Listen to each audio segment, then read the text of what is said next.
Walhauser was only 21 when he hired a man to break into her home and strangle her with a pair of pantyhose. It was a cold-blooded murder. But a careless investigation overlooked footprints leading into her home, a mistake that would leave Walhauser free to kill again because the death was ruled a suicide, an autoerotic death. Detective Johnny Bonds would investigate the case years later, a case that would become an obsession.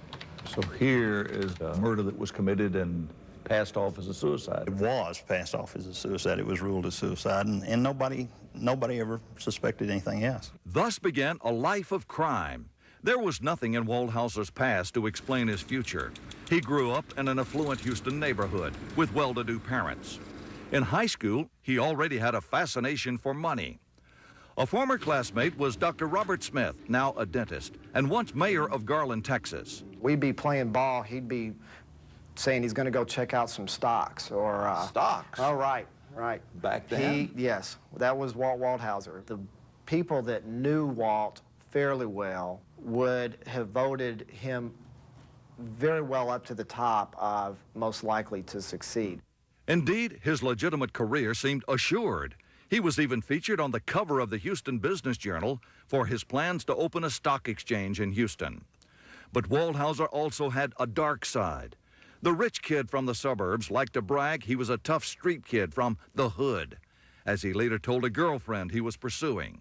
I went back to my own neighborhood, and nobody bothered me, of course, because they remember the old days. Yeah. Somebody bothered me in the old days, Priscilla. I bothered them back real bad. Like hell. Like, well, I didn't kill them, but I ruined their whole day. Detective Bond says Walhauser liked to live out his tough guy fantasy. He tried to pass himself off as an associate of the mafia. Had some people believing he was a mafia attorney. A mobster, a gangster. Right. Why would he do that? I guess like some people have hobbies, that was his hobby. Authorities soon discovered he had another sinister hobby, arranging murders for money. Guilty or not guilty? Houston Judge Ted Poe was a young prosecutor when he got to know Walhauser better than he wanted to. He found the plotting and killing of people much more intriguing than making money legitimately. It was more fun. It was a game. It was an art form in his mind. From death row, the triggerman, Alan Janeka, later described what happened on the night of July 5th, 1979. He says he went to the house with Walhauser, whom he refers to as his co-defendant. And then my co-defendant reached in his coat pocket and brought out a can of mace and sprayed Mr. Weinstraff in the face. And then that's when I got up and walked up behind him and shot him back in the head. From there, my co-defendant sprayed Mrs. Weinstraff in the face with the mace and grabbed a hold of her and threw her down, which then at that time I walked over and put the gun to the side of her head and shot her. Then the hired killer says Walhauser ordered him to go into the baby's room and shoot young Kevin and eliminate the last heir to the estate. And looking at the little fella in the crib, I raised the weapon and pulled the trigger. Kevin was asleep in his baby bed, blue terry cloth pajamas, curled up to his favorite teddy bear, and he was shot in the back of the head. For money. For money, for the love of money. This time, Walhauser and his friend became the main suspects. But then there was another incredible blunder. After a 7-month investigation by the medical examiner's office, where a psychiatric expert examined the history of the victims, these killings were ruled a double murder by Mrs. Weinstraff and a suicide, a finding which infuriated police and family friends. It made no sense. It made absolutely no sense. Ellen Davidson, a friend of the family, was one of many incredulous people who protested the suicide ruling. When Diana died, the medical examiner did the most outrageous thing, the most unrealistic, the most unbelievable thing in ruling that Diana had shot her husband and baby and then committed suicide without a weapon in the house. Did they feel they'd gotten by with murder? Oh, yeah. None of these were intended to look like anything except what they were, murder. They had planned to kill me for the insurance money. This man, who asked not to be identified, asked me to went come into business to develop a lakefront property with Walhauser and his partner. As part of the deal, he took out a $1 million life insurance policy, naming them as beneficiaries.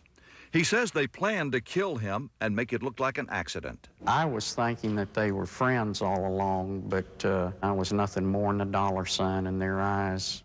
But the killing never happened because police finally got a break, which helped them reopen and solve the earlier murders. The triggerman was arrested, confessed, and led them to Walhauser.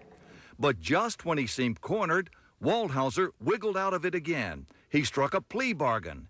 He would help the state send his pals to death row in return for a prison term of 30 years. We expected him to serve most of that 30 years, and none of that happened. He served 9 years on 3 30-year sentences. This murder indictment naming Walhauser was flawed.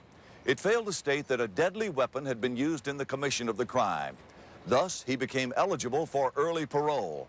And because he had been a model inmate, he was released. Of course he would be a model inmate. He could run the penitentiary. He could run the penitentiary and make a profit for the state of Texas. He was that smart. After his release, he cleverly took a whole new identity.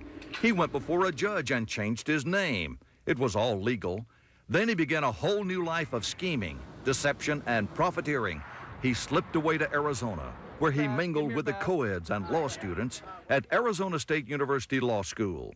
Apparently, it was a kind of a game to him. Kyle Israel was Walhauser's law school classmate. He took these home movies of his pal during graduation. Best memory from law school was having the foresight to hire a good attorney. But he didn't fool everyone. He completed law school and was ready to take the bar exam before his earlier identity as Walter Walhauser was discovered, and he was booted out without his degree.